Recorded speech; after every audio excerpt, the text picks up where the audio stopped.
तत्वाधान में आयोजित इस महंगाई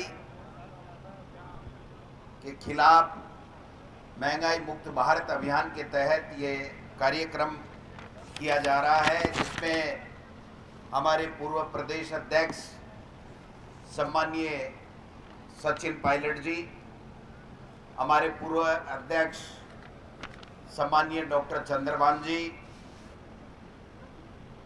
सम्माननीय मंत्री और निवर्तमान जिला अध्यक्ष प्रताप खाचरियावास जी, मंच के ऊपर मौजूद तमाम प्रदेश कांग्रेस कमेटी के पदाधिकारीगण, मंत्री साहिबान, विधायक साहिबान, बोर्ड कॉरपोरेशन के अध्यक्षगण, सामने विराज रहे कांग्रेस पार्टी के कार्यकर्ता, नेता, चारों अग्रणी संगठनों के प्रदेश अध्यक्ष और पदाधिकारीगण, मीडिया के मेरे साथियों, सबसे पहले मैं सम्मानित मंच का और तमाम कांग्रेस के कार्यकर्ता जो भी यहाँ पर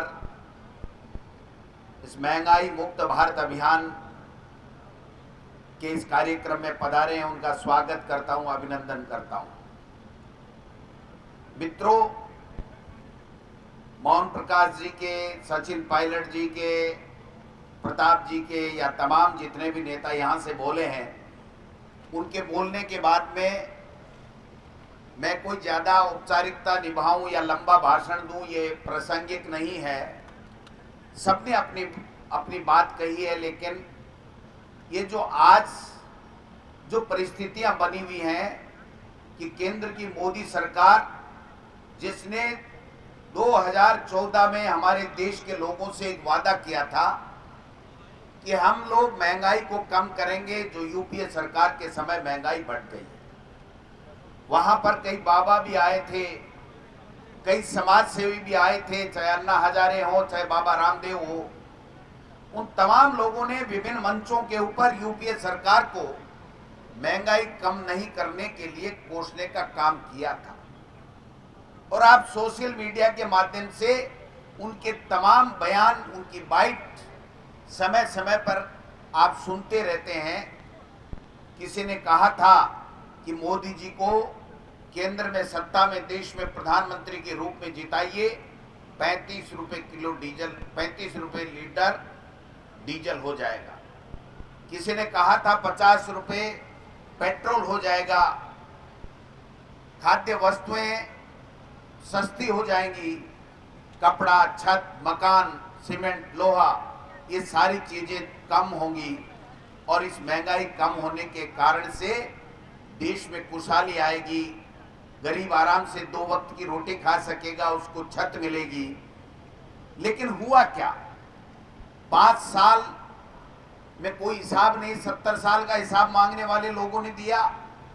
सेना के शौर्य के पीछे छुप करके दोबारा सत्ता में आ गए और सत्ता में आने के बाद में, एक तरीके से दोबारा आने के बाद में, उन्होंने जनता के मुद्दों से मुंह मोड़ने का काम इस एनडीए सरकार ने कर दिया। आप देखिए, मैं 3-4 मुद्दे जिनमें आप बेरोजगारों को रोजगार देने का मुद्दा हो, चाहे किसानों की आमदनी दुगुनी करने का मुद्दा हो, चाहे महंगाई कम करने का मुद्दा हो, भ्रष्टाचार समाप्त करने का मुद्दा हो, इनमें से एक मुद्दे के ऊपर भी देश के प्रधानमंत्री और हमारी केंद्र की सरकार ने कोई काम नहीं किया।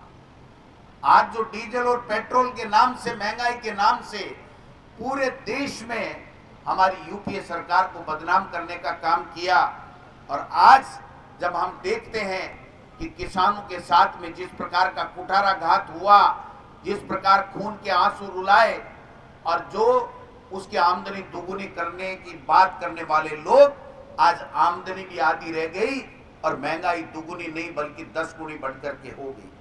आज किसान अगर खाद का कट्टा लेने जाता है, जो 1200 रुपए का कट्टा था, वो 1350 रुपए का कट्टा इन्हीं दिनों में हो गया। 1 करोड़ 20 लाख टन डीएपी खाद खरीद होती है, 3600 करोड़ रुपए का अतिरिक्त भार 62 करोड़ किसानों के ऊपर देश के अंदर पड़ता है।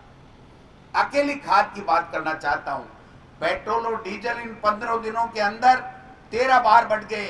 अरे यही मोदी सरकार जो जो स्टेट के चुनाव थे उस वक्त पेट्रोल और डीजल को एक तरीके से बंद कर दिया था कि ये बढ़े ही नहीं, और हम चुनाव जीत लें, और जीतने के बाद में अब आज 9-10 रुपए जिस प्रकार से बढ़ाने का काम किया है आज यूपीए सरकार से, और अगर हम आज की हमारी एनडीए सरकार से तुलना करें तो आप देख सकते हैं कि अगर यूपीए सरकार में जो पेट्रोल 71 रुपए 71.5 रुपए था, वो आज जो यूपीए सरकार के समय 55 रुपए 50 पैसे था, वो आज हमारे यहाँ 71 रुपए जो पैसे थे, आज की स्थिति ये हो गई 100 के पार पेट्रोल पहुंच गया है। मैं निवेदन करना चाहता हूं, आज दिल्ली में देख लीजिए आप, आज दिल्ली के अंदर 105 रुपए से भी ज्यादा पेट्रोल है और 95 रुपए से भी ज्यादा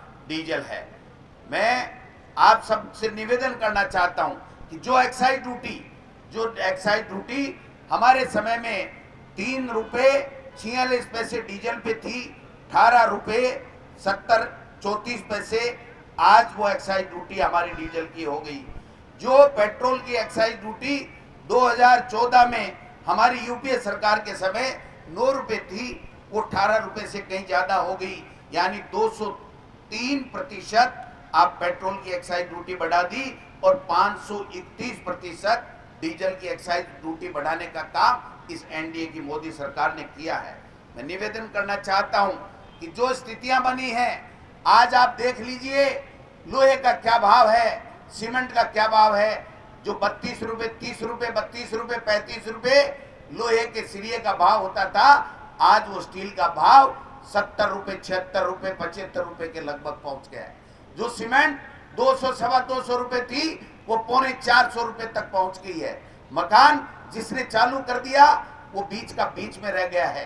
गरीब को छत नहीं मिल रही है और पहनने को कपड़े नहीं है, खाने को अनाज नहीं है। जो खाद्य तेल के भाव जो जिस प्रकार से बढ़ रहे हैं, इन 6 महीनों के अंदर 20% राशि महंगाई की बढ़ोतरी खाद्य तेलों के अंदर हो गई। आज हर व्यक्ति इस महंगाई की मार से पीड़ित है, लेकिन जो स्थितियां बनी हैं उसमें अगर कोई विरोध इस केंद्र की सरकार का कर रहा है तो वो केवल सोनिया गांधी, राहुल गांधी, कांग्रेस पार्टी और कांग्रेस पार्टी कर रही है।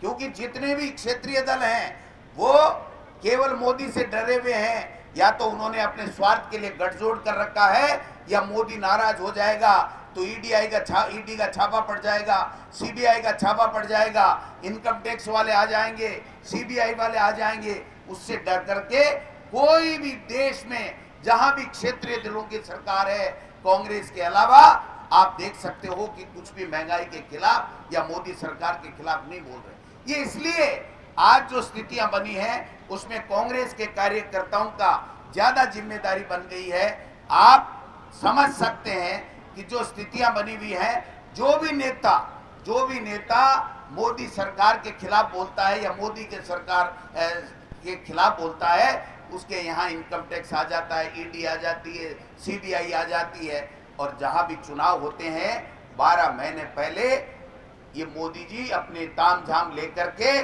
और धन बल का दुरुपयोग करके, सत्ता बल का दुरुपयोग करके वहां पर जा करके और चुनाव जीतने के अभियान में लग जाते हैं। इनको देश के मुद्दों, देश के जनता के मुद्दों के ऊपर कोई सरोकार नहीं है। आज राजस्थान में आप देख लीजिए, जितने इस भारतीय जनता पार्टी के इकाई ने, यहाँ की प्रदेश की इकाई ने जितने हमारी सरकार के खिलाफ किसी भी मुद्दे को लेकर के धरने नहीं किए, उससे ज्यादा जनता के मुद्दों के ऊपर केंद्र की इस नाकामी सरकार के खिलाफ कांग्रेस के कार्यकर्ताओं, नेताओं ने, हमने धरने और प्रदर्शन किए हैं। ये इस बात का द्योतक है कि कांग्रेस पार्टी हमेशा जनता के साथ में खड़ी रहती है, जनता के मुद्दों के साथ में खड़ी रहती है, और जहां भी जरूरत होती है केंद्र की सरकार को ये बताने की चेष्टा करती है कि आप इस जनता के वोट के कारण से बने हो, जनता के वोट से बने हुए आप चंद उद्योगपति मित्रों के, उनके वजीर बनकर के बैठ गए, ये चलने वाला नहीं है। मैं निवेदन करना चाहता हूं, हमने जब भी एआईसीसी निर्देश आते हैं तब हम लोग इसको अभियान को और गति देते हैं, लेकिन अब हमको आगे आने वाले समय में किसी का इंतजार करने की जरूरत नहीं है। आज चाहे पेट्रोल की बात हो, चाहे डीजल की बात हो, चाहे गैस सिलेंडर की बात हो, सीमेंट की बात हो, स्टील की बात हो, कपड़े की बात हो, तमाम मुद्दों के ऊपर जो महंगाई बढ़ी हुई है, उन मुद्दों के ऊपर हमको गांव-गांव, ढाणी-ढाणी में जा करके हमारे लोगों को बताना पड़ेगा कि आपके साथ अनजस्टिस हो रहा है। आपको अगर कोई न्याय दिलाने का काम करेगा तो वो राहुल गांधी के नेतृत्व में, सोनिया गांधी जी के नेतृत्व में कांग्रेस का कार्यकर्ता कहेगा। कांग्रेस का कार्यकर्ता हमेशा जनता के साथ में खड़ा रहता, कंधे से कंधे मिला करके उसकी समस्याओं को आवाज देने का काम करता है।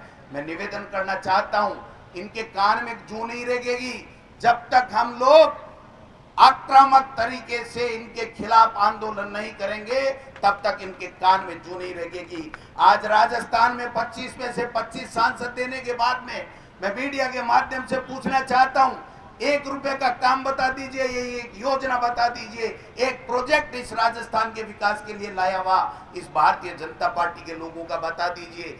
एक दिन इन्होंने अगर मोदी के खिलाफ या मोदी के साथ मिलकर के एक फोटो बता दीजिए कि 25 में से 25 सांसदों ने अगर कोई मुद्दे उठाए हों जनता के राजस्थान में, कहीं पानी की बात हो या कोई दूसरी चीजों की बात हो, विकास की बात हो, अगर कहीं भी की हो तो आप बता दीजिए। कल परसों में पढ़ रहा था, शायद कल या परसों में, देश के प्रधानमंत्री ने हमारे एमपी के साथ बैठक की। अगर वो बैठक इस जनता के लिए होती, जनता के मुद्दों को सुलझाने के लिए होती, इस महंगाई को कम करने के लिए होती, तो मैं समझता कि देश के प्रधानमंत्री में कहीं न कहीं नैतिकता बची है। देश का प्रधानमंत्री इस महंगाई को कम करने के बारे में कम नहीं कर रहा है, लेकिन सोच रहा है। लेकिन उन्होंने कहा, जैसे किरोड़ी लाल मीणा जी जिस प्रकार से राजस्थान की सरकार के खिलाफ एक भड़काने का काम कर रहे हैं, गलत बयानबाजी कर रहे हैं और जिस प्रकार से माहौल बना रहे हैं कि राजस्थान में कांग्रेस की सरकार अच्छा नहीं कर रही है, इसके लिए किरोड़ी जी का धन्यवाद। और आप सब लोग इसी तरीके से कीजिए। उन्होंने एक शब्द ये नहीं कहा कि राजस्थान के 25 में से 25 सांसदों तुम जाकर के ये कहो कि मैंने इस केंद्र के बजट में ये पैसा दिया राजस्थान के लिए, ये पानी का प्रोजेक्ट दिया है। एक शब्द भी उन्होंने नहीं बोला और केवल ये कहते रहे कि आप तो माहौल बनाइए। और एक कल दोबारा चुनाव जीतने के लिए ये जो जिस प्रकार का एक हथियार लेकर के आए हैं, उसको मैं बताना चाहता हूं। आपने आज के अखबारों में भी देखा होगा, आप सब लोग मीडिया के माध्यम से देखते रहते हो, एक केसरिया भगवा टोपी देश का प्रधानमंत्री पहन रहा है। देश का प्रधानमंत्री टोपी पहन के कह रहा है ये सारे के सारे लोग इस प्रकार की टोपी पहन लीजिए, इस हिंदुस्तान का उद्धार हो जाएगा, महंगाई कम हो जाएगी, बेरोजगारों को रोजगार मिल जाएगा और देश में विकास की गंगा बह जाएगी। इससे बड़ी शर्म की बात कोई देश में हो नहीं सकती कि इस प्रकार का देश का प्रधानमंत्री इस प्रकार के नोटंकी ला करके धर्म के आधार के ऊपर भाई को भाई के बांटने की साजिश रच रहा है। ये दंगे करवाने वाले लोग हैं। ये अब भगवा टोपी पहन करके भगवा को अपने आप का ब्रांड एम्बेसडर बता करके हिंदू और मुस्लिम, सिख, ईसाई के बीच में खाई पैदा करने की साजिश से रच रहे हैं। इसलिए हमको सावधान रहना पड़ेगा। जनता को उसको मुद्दों के बारे में बताना पड़ेगा कि ये मुद्दा नहीं है कि टोपी कौन किस कलर की पहने। मुद्दा ये है मोदी जी कि देश का गरीब आत्महत्याएं कर रहा है, उसके पास में 2 वक्त की खाने के लिए रोटी नहीं है, उसके लिए रहने के लिए छत नहीं है। ये मुद्दे हैं देश के प्रधानमंत्री जी। बेरोजगार, अभी सचिन पायलट जी ने कहा कि सेना में भर्ती नहीं हो रही है। आप बताइए, रेलवे में भर्ती हो रही है क्या? सेना में भी नहीं हो रही है, रेलवे में भर्ती नहीं हो रही है, बैंकों में भर्ती नहीं हो रही है, एसएससी की एग्जाम नहीं हो रही है। आप देखिए, केंद्र की जितने भी विभाग हैं उनमें एक में बेरोजगारों को रोजगार देने का कोई काम नहीं कर रहे हैं। किसान की आमदनी आधी कर दी, किसान के ऊपर बोझ लादने का काम कर रहे हैं। दवाई, जो हमारी सरकार तो दवाई फ्री दे रही है और इन्होंने 1 अप्रैल से जो 800 दवाइयां हैं उनके ऊपर 10.76% टैक्स बढ़ा करके 10,000 करोड़ का भार इस राजस्थान के ऊपर, हिंदुस्तान के ऊपर बढ़ाने का काम इन्होंने अपने हाथ में लिया है। इनको महंगाई कम करनी चाहिए। एक तरफ हम मुख्यमंत्री चिरंजीवी योजना ला करके उसमें 10 लाख रुपए तक पूरे परिवार को फ्री इलाज की बात कर रहे हैं, 5 लाख रुपए एक्सीडेंट में अगर कोई मौत होगी उसके लिए बात कर रहे हैं, और एक तरफ दवाइयों के ऊपर जो राजस्थान की सरकार फ्री दे रही है उस पे भी पूरे देश में दवाइयों पे टैक्स बढ़ाने का काम कर रहे हैं। मैंने निवेदन करना चाहता हूं, चाहे पीएफ खाते के टैक्स की बात हो, चाहे आधार बैंक लिंक करने की बात हो, कार खरीदना तो दूभर हो गया, और टीवी, एसी, फ्रिज जो आम आवश्यकता की वस्तुएं हैं उनके भी भाव बढ़ा करके आसमान पे पहुंचा दिए हैं। इसलिए हमारे कांग्रेस के कार्यकर्ताओं की, नेताओं की जिम्मेदारी ज्यादा बढ़ गई है। माननीय मंत्री महोदय, कई मंत्रियों को हमने कहा कि भाषण दीजिए, आंगली हिलाने लग गए। ये आंगली हिलाने का समय नहीं है। ये राजस्थान की सरकार, ये कांग्रेस की बनी हुई है, कांग्रेस के कार्यकर्ताओं के आधार पे बनी है। जब जिसको मौका मिले यहाँ मंच से भी बोलिए, गांव में बोलिए, गली में बोलिए, सड़कों में बोलिए, प्रेस कॉन्फ्रेंस करिए। क्या बात है, ये जोश होना चाहिए।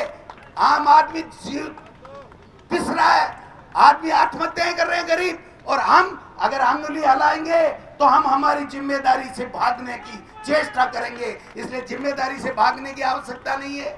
जहां 100 बुलाए वहां 500 लेकर के आओगे तब तो मानेंगे कि आप लोग और हम लोग, कांग्रेस के लोग राहुल गांधी के नेतृत्व में इस मोदी सरकार को हटाना चाहते हैं। जब 2023 में दोबारा सरकार लाने की बात कर रहे हैं, 2024 में जब हम मोदी को हटाने की बात कर रहे हैं, और आज सबसे बड़ा मुद्दा अगर कोई देश में है तो महंगाई भी है, बेरोजगारी भी है, किसान तड़प रहा है, ये भी मुद्दे हैं। इन मुद्दों के ऊपर हमको बात करनी पड़ेगी, हमको मुखर होनी पड़ेगी, और ये ऐसा समय लाना पड़ेगा कि लोग ये कहें कि मेरे को बोलने का मौका कैसे नहीं दिया, मैं मेरी बात कहता, तब जा करके हम इस देश में इस मोदी राज को हटाने में कामयाब होंगे।